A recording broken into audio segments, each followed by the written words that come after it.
ಓಂ ಶಾಂತಿ. ಮುರಳಿಯ ದಿನಾಂಕ 27/8.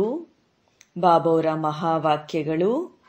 ಬಾಬಾ ತಿಳಿಸ್ಕೊಡ್ತಾ ಇದ್ದಾರೆ, ಮಧುರ ಮಕ್ಕಳೇ, ಚೈತನ್ಯ ಅವಸ್ಥೆಯಲ್ಲಿ ಇದ್ದು ತಂದೆಯನ್ನು ನೆನಪು ಮಾಡಬೇಕಾಗಿದೆ. ಶಾಂತಿಯ ಸ್ಥಿತಿಯಲ್ಲಿ ಹೋಗುವುದು ಅಥವಾ ನಿದ್ರೆ ಮಾಡುವುದು ಇದು ಯಾವ ಯೋಗವೂ ಅಲ್ಲ. ಪ್ರಶ್ನೆ: ತಾವು ಕಣ್ಣು ಮುಚ್ಚಿ ಕುಳಿತುಕೊಳ್ಳುವುದನ್ನು ನಿರಾಕರಿಸಲಾಗಿದೆ ಏಕೆ? ಬಾಬಾ ತಿಳಿಸ್ತಾರೆ, ಒಂದು ವೇಳೆ ಕಣ್ಣು ಮುಚ್ಚಿ ಕುಳಿತುಕೊಂಡ್ರೆ ಅಂಗಡಿಯ ಎಲ್ಲ ಸಾಮಾನುಗಳನ್ನ ಕಳ್ಳ ಕತ್ಕೊಂಡು ಹೋಗ್ತಾನೆ. ಮಾಯಾ ಕಳ್ಳ ಬುದ್ಧಿಯಲ್ಲಿ ಏನನ್ನೂ ಧಾರಣೆ ಮಾಡೋದಿಕ್ಕೆ ಬಿಡೋದಿಲ್ಲ. ಯೋಗದಲ್ಲಿ ಕಣ್ಮುಚ್ಚಿ ಕುಳಿತುಕೊಂಡ್ರೆ ನಿದ್ರೆ ಬರುತ್ತೆ, ಗೊತ್ತಾಗೋದೇ ಇಲ್ಲ. ಆದ್ರಿಂದ ಕಣ್ಣನ್ನ ತೆರೆದು ಕುಳಿತುಕೊಳ್ಬೇಕು. ಕೆಲಸ ಕಾರ್ಯ ಮಾಡ್ತಾ ಇದ್ರು ತಂದೆಯನ್ನ ನೆನಪು ಮಾಡಬೇಕಾಗಿದೆ. ಇದರಲ್ಲಿ ಹಠಯೋಗದ ಮಾತು ಇಲ್ಲ. ಓಂ ಶಾಂತಿ. ಆತ್ಮಿಕ ತಂದೆ ಮಕ್ಕಳಿಗೆ ಹೇಳ್ತಾರೆ, ಬ್ರಹ್ಮ ತಂದೆ ಮಗು ಆಗಿದ್ದಾರೆ, ದೇಹದಾರಿಗಳೆಲ್ಲರೂ ಮಕ್ಕಳಾಗಿದ್ದಾರೆ. ಅಂದಮೇಲೆ ಆತ್ಮಿಕ ತಂದೆ ಆತ್ಮಗಳಿಗೆ ಹೇಳ್ತಾರೆ, ಆತ್ಮದ ಮಾತೇ ಮುಖ್ಯ ಆಗಿದ್ದು. ಇದನ್ನ ಚೆನ್ನಾಗಿ ತಿಳಿದುಕೊಳ್ಳಿ. ಇಲ್ಲಿ ಕುಳಿತಾಗ ಶರೀರದಿಂದ ಭಿನ್ನವಾಗಿ ಮರೆಯಾಗಿ ಬಿಡೋದು ಅಂತಲ್ಲ. ಶರೀರದಿಂದ ಭಿನ್ನ ಆಗೋದು ಇದೇನು ನೆನಪಿನ ಯಾತ್ರೆಯ ಸ್ಥಿತಿ ಅಲ್ಲ. ಇಲ್ಲಂತೂ ಜಾಗೃತವಾಗಿ ಕುಳಿತುಕೊಳ್ಬೇಕಾಗ್ತದೆ. ನಡೆದಾಡ್ತಾ ತಿರುಗಾಡ್ತಾ ಕುಳಿತುಕೊಳ್ತಾ ಏಳ್ತಾ ತಮ್ಮನ್ನ ಆತ್ಮ ಅಂತ ತಿಳಿದುಕೊಂಡು ನೆನಪು ಮಾಡಬೇಕು. ತಂದೆ ಇಲ್ಲಿ ಕುಳಿತಿದ್ದಂತೆಯೇ ನಿರುತ್ಸಾಹಿಯಾಗಿರಿ ಅಂತ ಹೇಳೋದಿಲ್ಲ. ಈ ರೀತಿ ಬಹಳ ಜನ ಕುಳಿತಿದ್ದಂತೆಯೇ ಕಣ್ಮರೆಯಾಗ್ತಾರೆ. ನೀವು ಜಾಗೃತರಾಗಿ ಕುಳಿತುಕೊಳ್ಬೇಕಾಗಿದೆ ಮತ್ತು ಪವಿತ್ರರೂ ಆಗಬೇಕು. ಪವಿತ್ರತೆಯ ಹೊರತು ಧಾರಣೆ ಆಗೋದಿಕ್ಕೆ ಸಾಧ್ಯ ಇಲ್ಲ. ಯಾರ ಕಲ್ಯಾಣವೂ ಆಗಲು ಸಾಧ್ಯ ಇಲ್ಲ. ಯಾರಿಗೂ ತಿಳಿಸೋದಿಕ್ಕೆ ಸಾಧ್ಯ ಇಲ್ಲ. ಪವಿತ್ರ ಆಗದೆ ಬೇರೆಯವರಿಗೆ ಹೇಳುವವರು ಪಂಡಿತರಾಗ್ತಾರೆ. ತನಗೆ ತಿಳಿದಿದೆ ಎಂಬ ಅಹಂಕಾರವೂ ಇರಬಾರದು. ಆನಂತರ ಅವರ ಮನಸ್ಸು ತಿಂತಾ ಇರತ್ತೆ. ನಾವು ಶಾಂತಿಯಲ್ಲಿ ಹೊರಟು ಹೋಗ್ತೇವೆ ಎಂದು ತಿಳ್ಕೊಳ್ಬೇಡಿ. ಕಣ್ಣುಗಳು ಮುಚ್ಚಿಕೊಳ್ಳುತ್ತವೆ. ಇದು ನೆನಪಿನ ಸ್ಥಿತಿಯಂತೂ ಅಲ್ಲ. ಇದರಲ್ಲಿ ಚೈತನ್ಯ ಸ್ಥಿತಿಯಲ್ಲಿದ್ದು ತಂದೆಯನ್ನ ನೆನಪು ಮಾಡಬೇಕು. ನಿದ್ರೆ ಮಾಡೋದು ಯಾರ ನೆನಪು ಮಾಡುವುದು ಅಲ್ಲ. ಮಕ್ಕಳಿಗೆ ಕೆಲವು ವಿಷಯಗಳನ್ನು ತಿಳಿಸಲಾಗ್ತದೆ. ಪತಿವ್ರತೆಯರು ಭೂಮಿಯಲ್ಲಿ ಹೊರಟು ಹೋಗ್ತಾರೆ. ಅವರಿಗೆ ಪ್ರಪಂಚದ ಬಗ್ಗೆ ಗೊತ್ತೇ ಆಗೋದಿಲ್ಲ ಎಂದು ಶಾಸ್ತ್ರಗಳಲ್ಲಿ ಹೇಳಲಾಗಿದೆ. ಇದಂತೂ ಚೀಚಿ ಪ್ರಪಂಚ ಆಗಿದೆ. ನಿಮಗೆ ಪ್ರಪಂಚ ಗೊತ್ತಿದೆ ಅಲ್ವಾ? ತಂದೆಯನ್ನ ಕೆಲವರು ತಿಳ್ಕೊಂಡಿಲ್ಲ. ಒಂದು ವೇಳೆ ತಂದೆಯನ್ನ ತಿಳಿದುಕೊಂಡಿದ್ದೇ ಆದ್ರೆ ಸೃಷ್ಟಿ ಚಕ್ರವನ್ನ ತಿಳಿದುಕೊಂಡು ಬಿಡ್ತಾರೆ.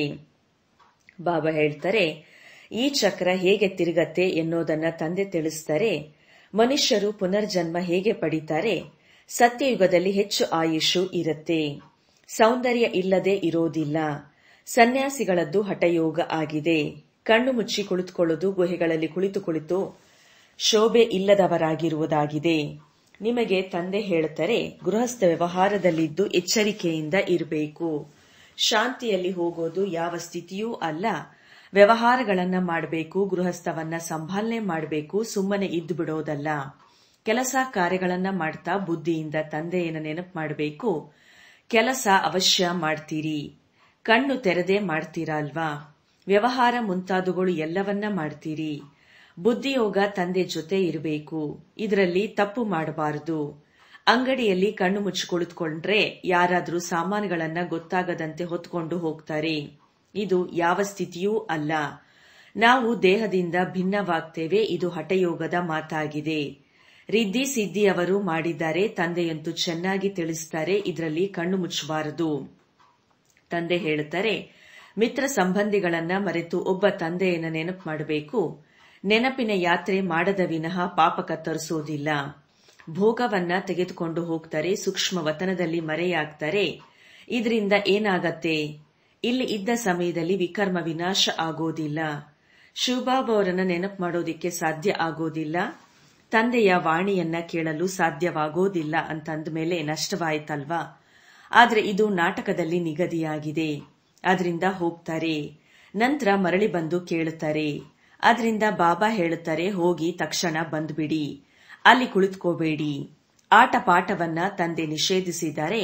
ಇದೂ ಕೂಡ ಸುತ್ತಾಡೋದು ಅಲೆದಾಡೋದು ಆಯ್ತಲ್ವಾ? ಭಕ್ತಿ ಮಾರ್ಗದಲ್ಲಿ ಅಳೋದು ದುಃಖಿಸೋದು ಬಹಳ ಇರತ್ತೆ.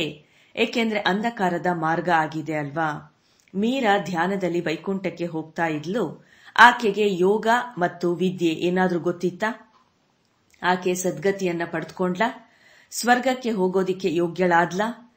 ಜನ್ಮ ಜನ್ಮಾಂತರದ ಪಾಪ ನಾಶ ಆಯಿತಾ? ಇಲ್ಲವೇ ಇಲ್ಲ. ಜನ್ಮ ಜನ್ಮಾಂತರದ ಪಾಪ ತಂದೆ ನೆನಪಿನಿಂದ ಮಾತ್ರ ನಾಶ ಆಗತ್ತೆ. ಉಳಿದ ಸಾಕ್ಷಾತ್ಕಾರ ಮುಂತಾದವುಗಳಿಂದ ಯಾವ ಲಾಭ ಇಲ್ಲ. ಇದು ಕೇವಲ ಭಕ್ತಿಯಾಗಿದೆ, ನೆನಪೂ ಅಲ್ಲ, ಜ್ಞಾನವೂ ಅಲ್ಲ. ಭಕ್ತಿ ಮಾರ್ಗದಲ್ಲಿ ಇದನ್ನ ಕಲಿಸುವವರು ಯಾರೂ ಇರೋದಿಲ್ಲ. ಅದರಿಂದ ಸದ್ಗತಿ ಪಡೆಯೋದಿಲ್ಲ. ಎಷ್ಟು ಸಾಕ್ಷಾತ್ಕಾರಗಳಾಗತ್ತೆ. ಆದಿಯಲ್ಲಿ ಮೊಮ್ಮ ಬಾಬಾ ಅಷ್ಟೇ ಅಲ್ಲ, ಮಕ್ಕಳು ಕೂಡ ಸ್ವತಃ ಹೋಗ್ತಾ ಇದ್ರು. ಆರಂಭದಲ್ಲಿ ಬಾಬಾರವರಿಗೆ ಸ್ಥಾಪನೆ ಮತ್ತು ವಿನಾಶದ ಸಾಕ್ಷಾತ್ಕಾರ ಮಾತ್ರ ಆಯಿತು. ಆಮೇಲೆ ಏನೂ ಆಗಲಿಲ್ಲ. ನಾವೇನೂ ಯಾರನ್ನೂ ಕಳಿಸೋದಿಲ್ಲ. ಕೂಡಿಸಿಕೊಂಡು ಹೇಳ್ತಾರೆ, ಇವರ ಬುದ್ಧಿಯೋಗವನ್ನ ಎಳೆಯಿರಿ. ಅದೂ ಕೂಡ ನಾಟಕದಲ್ಲಿದ್ರೆ ಎಳೀತಾರೆ, ಇಲ್ಲ ಅಂದ್ರೆ ಇಲ್ಲ. ಸಾಕ್ಷಾತ್ಕಾರವಂತೂ ಹೆಚ್ಚಾಗಿ ಆಗತ್ತೆ. ಹೇಗೆ ಪ್ರಾರಂಭದಲ್ಲಿ ಬಹಳ ಸಾಕ್ಷಾತ್ಕಾರ ಆಗ್ತಾ ಇತ್ತು, ಅಂತ್ಯದಲ್ಲಿಯೂ ಬಹಳ ಸಾಕ್ಷಾತ್ಕಾರ ಆಗತ್ತೆ. ಇಲಿಗೆ ಪ್ರಾಣ ಸಂಕಟ, ಬೆಕ್ಕಿಗೆ ಚೆಲ್ಲಾಟ, ಎಷ್ಟೊಂದು ಮನುಷ್ಯರಿರ್ತಾರೆ. ಎಲ್ಲರೂ ಶರೀರ ಬಿಡ್ತಾರೆ. ಶರೀರ ಸಹಿತವಾಗಿ ಯಾರೂ ಸತ್ಯುಗಕ್ಕೆ ಅಥವಾ ಶಾಂತಿಧಾಮಕ್ಕೆ ಹೋಗೋದಿಕ್ಕೆ ಸಾಧ್ಯ ಇಲ್ಲ. ಎಷ್ಟು ಮನುಷ್ಯರಿದ್ದಾರೆ, ಅವರೆಲ್ಲ ವಿನಾಶ ಆಗ್ತಾರೆ. ಆನಂತರ ಒಂದು ಆದಿ ಸನಾತನ ದೇವಿ ದೇವತಾ ಧರ್ಮದ ಸ್ಥಾಪನೆ ಬ್ರಹ್ಮರವರ ಮುಖಾಂತರ ಆಗತ್ತೆ. ಬಾಬಾ ಹೇಳ್ತಾರೆ, ತಾವು ಮಕ್ಕಳು ಹಳ್ಳಿ ಹಳ್ಳಿಗೆ ಹೋಗಿ ಎಷ್ಟು ಸೇವೆ ಮಾಡ್ತೀರಿ, ತಮ್ಮನ್ನ ಆತ್ಮ ಅಂತ ತಿಳ್ಕೊಂಡು ತಂದೆಯನ್ನ ನೆನಪು ಮಾಡಿ ಅಂತ ಹೇಳ್ತೀರಿ. ಸನ್ಯಾಸಿಗಳಂತೂ ರಾಜಯೋಗ ಕಲಿಸೋದು ತಿಳಿದೇ ಇಲ್ಲ. ಆ ತಂದೆ ವಿನಃ ರಾಜಯೋಗವನ್ನ ಯಾರು ಕಲಿಸ್ತಾರೆ? ತಾವು ಮಕ್ಕಳಿಗೆ ತಂದೆ ಈಗ ರಾಜಯೋಗವನ್ನ ಕಲಿಸ್ತಾ ಇದ್ದಾರೆ. ನಂತರ ರಾಜ್ಯ ಪದವಿ ಸಿಗತ್ತೆ. ತಾವೆಲ್ಲ ಅಪಾರ ಸುಖದಲ್ಲಿ ಇದ್ರಿ.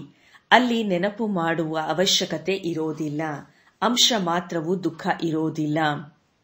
ಆಯುಷು ಬಹಳ ಹೆಚ್ಚು ಇರತ್ತೆ. ಶರೀರ ನಿರೋಗಿಯಾಗಿರತ್ತೆ. ಅಲ್ಲಿ ಎಷ್ಟೊಂದು ದುಃಖ ಇದೆ. ತಂದೆ ದುಃಖಕ್ಕಾಗಿ ಈ ಒಂದು ಆಟವನ್ನ ರಚಿಸಿದರು ಎಂದಲ್ಲ.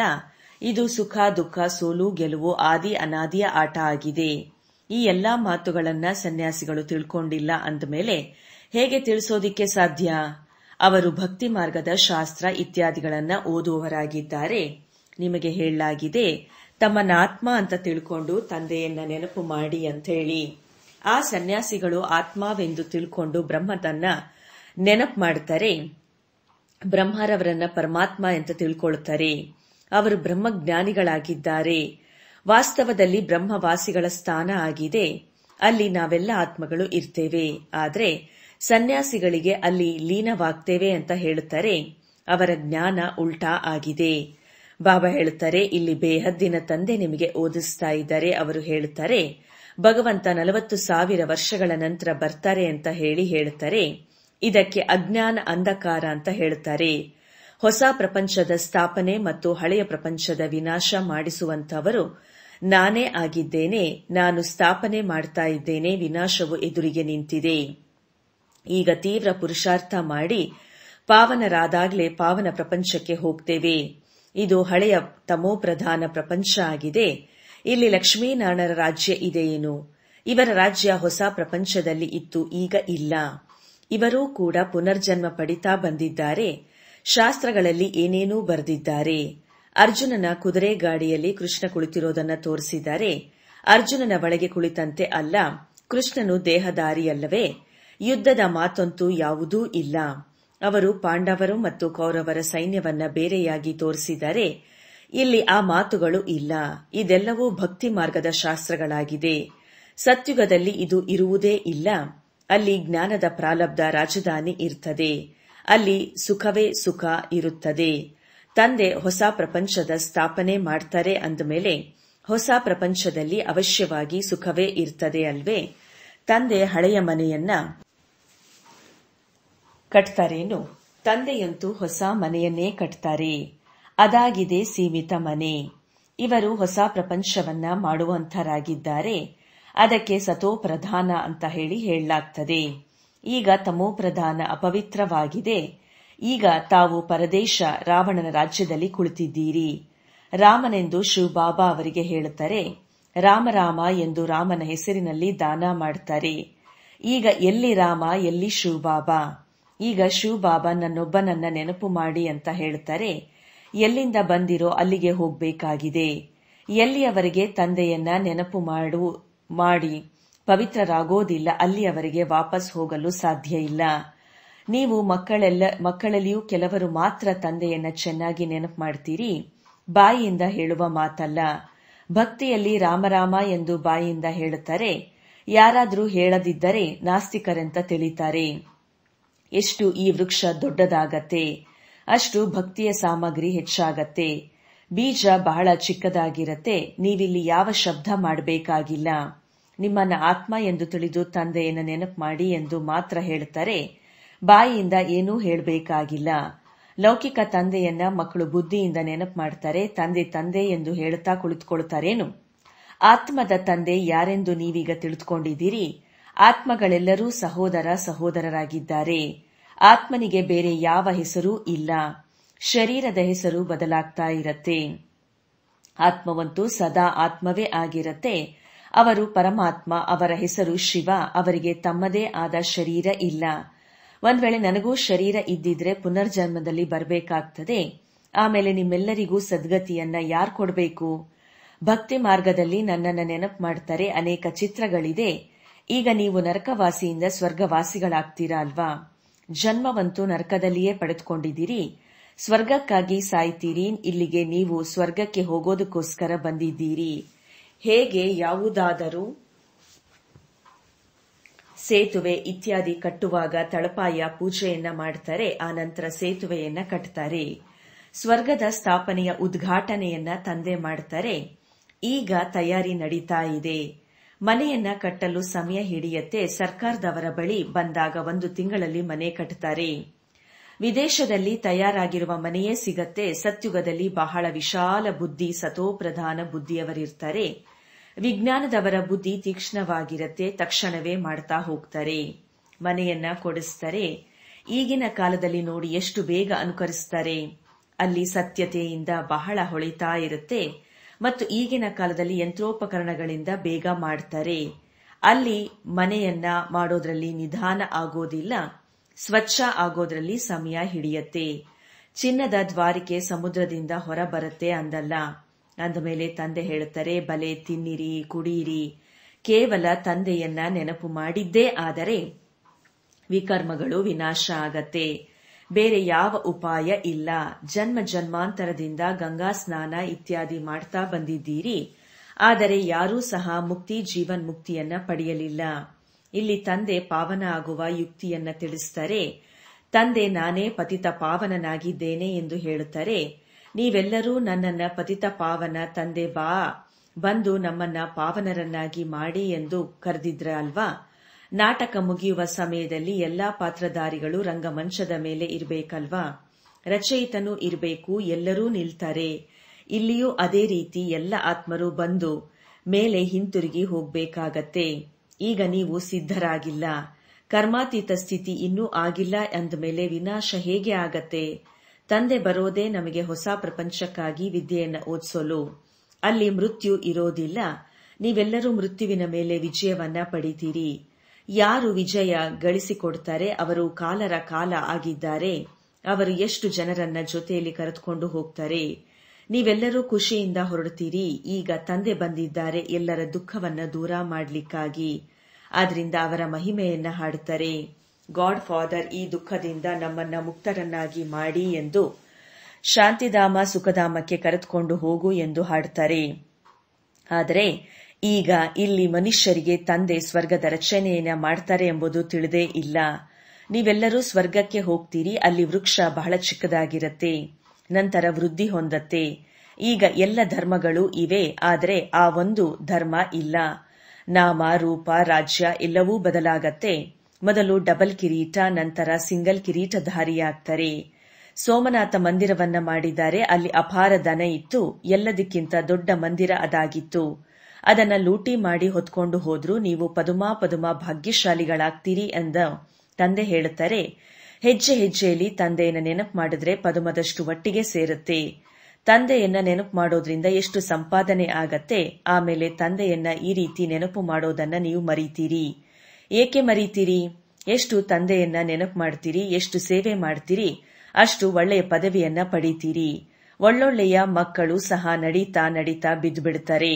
ಕಪ್ಪು ಮುಖ ಮಾಡ್ಕೊಂಡಿದ್ದೇ ಆದರೆ ಸಂಪಾದನೆ ಹಾಳಾಗಿ ಬಿಡತ್ತೆ. ಅಧಿಕಾರದಿಂದ ಸಿಕ್ಕಿರುವ ಲಾಟರಿಯನ್ನ ಕಳೆದುಕೊಳ್ಳುತ್ತಾರೆ. ಒಳ್ಳೆಯದು. ಮಧುರಾತಿ ಮಧುರ ಅಗಲಿ ಸಿಕ್ಕಿರುವ ಮಕ್ಕಳ ಪ್ರತಿ ಮಾತಾಪಿತಾ ಬಾಪ್ ದಾದಾರವರ ನೆನಪು, ಪ್ರೀತಿ ಹಾಗೂ ನಮಸ್ತೆ. ಆತ್ಮಿಕ ಮಕ್ಕಳಿಗೆ ಆತ್ಮಿಕ ತಂದೆಯ ನೆನಪು, ಪ್ರೀತಿ ಹಾಗೂ ನಮಸ್ತೆ ನಮಸ್ತೆ ನಮಸ್ತೆ. ಧಾರಣೆಗೋಸ್ಕರ ಮುಖ್ಯ ಸಾರದಲ್ಲಿ ಗೃಹಸ್ಥ ವ್ಯವಹಾರವನ್ನು ಸಂಭಾಲನೆ ಮಾಡುತ್ತಾ ಬುದ್ಧಿಯೋಗವನ್ನ ತಂದೆಯ ಜೊತೆಗೆ ಇಡಬೇಕಾಗಿದೆ. ತಪ್ಪು ಮಾಡಬಾರದು. ಪವಿತ್ರತೆಯ ಧಾರಣೆಯಿಂದ ತಮ್ಮ ಮತ್ತು ಸರ್ವರ ಕಲ್ಯಾಣ ಮಾಡಬೇಕು. ನೆನಪಿನ ಯಾತ್ರೆ ಮತ್ತು ವಿದ್ಯೆಯಲ್ಲಿಯೇ ಸಂಪಾದನೆ ಇದೆ. ಜ್ಞಾನದಲ್ಲಿ ಸಾಕ್ಷಾತ್ಕಾರದಿಂದ ಯಾವ ಲಾಭವಿದೆ? ಎಷ್ಟು ಸಾಧ್ಯವೋ ಅಷ್ಟು ಜಾಗೃತರಾಗಿರಿ. ತಂದೆಯನ್ನ ನೆನಪು ಮಾಡಿ ತಮ್ಮ ವಿಕರ್ಮ ವಿನಾಶ ಮಾಡಿಕೊಳ್ಳಿ. ವರದಾನ: ಶ್ರೇಷ್ಠ ಸ್ಮೃತಿಯ ಮುಖಾಂತರ ಶ್ರೇಷ್ಠ ಸ್ಥಿತಿ ಮತ್ತು ಶ್ರೇಷ್ಠ ವಾಯುಮಂಡಲ ಮಾಡುವಂತಹ ಸರ್ವರ ಸಹಯೋಗಿ ಆಗಿರಿ. ಶ್ರೇಷ್ಠ ಸ್ಮೃತಿಯ ಮುಖಾಂತರ ಶ್ರೇಷ್ಠ ಸ್ಥಿತಿ ಮತ್ತು ಶ್ರೇಷ್ಠ ವಾಯುಮಂಡಲ ಮಾಡುವಂತಹ ಸರ್ವರ ಸಹಯೋಗಿ ಆಗಿರಿ. ಯೋಗದ ಅರ್ಥ ಆಗಿದೆ ಶ್ರೇಷ್ಠ ಸ್ಮೃತಿಯಲ್ಲಿ ಇರುವುದು.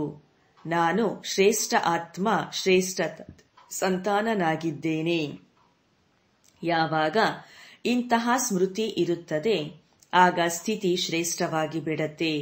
ಶ್ರೇಷ್ಠ ಸ್ಥಿತಿಯಿಂದ ಶ್ರೇಷ್ಠ ವಾಯುಮಂಡಲ ಸ್ವತಃ ಆಗುತ್ತದೆ. ಯಾವುದು ಅನೇಕ ಆತ್ಮಗಳು ತನ್ನ ಕಡೆ ಆಕರ್ಷಣೆ ಮಾಡುತ್ತದೆ, ಎಲ್ಲೇ ತಾವು ಆತ್ಮಗಳು ಯೋಗದಲ್ಲಿ ಇರ್ತೀರಿ, ಕರ್ಮವನ್ನ ಮಾಡ್ತೀರಿ, ಅಲ್ಲಿನ ವಾತಾವರಣ, ವಾಯುಮಂಡಲ ಅನ್ಯರಿಗೂ ಸಹಯೋಗ ಕೊಡುತ್ತೆ. ಇಂತಹ ಸಹಯೋಗಿ ಆತ್ಮರು ತಂದೆಗೆ ಮತ್ತು ವಿಶ್ವಕ್ಕೆ ಪ್ರಿಯರಾಗ್ತಾರೆ. ಸ್ಲೋಗನ್: ಅಚಲ ಸ್ಥಿತಿಯ ಆಸನದ ಮೇಲೆ ಕುಳಿತುಕೊಳ್ಳುವುದರಿಂದಲೇ ರಾಜ್ಯದ ಸಿಂಹಾಸನ ಸಿಗುತ್ತದೆ. ಅಚಲ ಸ್ಥಿತಿಯ ಆಸನದ ಮೇಲೆ ಕುಳಿತುಕೊಳ್ಳುವುದರಿಂದಲೇ ರಾಜ್ಯದ ಸಿಂಹಾಸನ ಸಿಗುತ್ತದೆ. ಒಳ್ಳೆಯದು. ಓಂ ಶಾಂತಿ.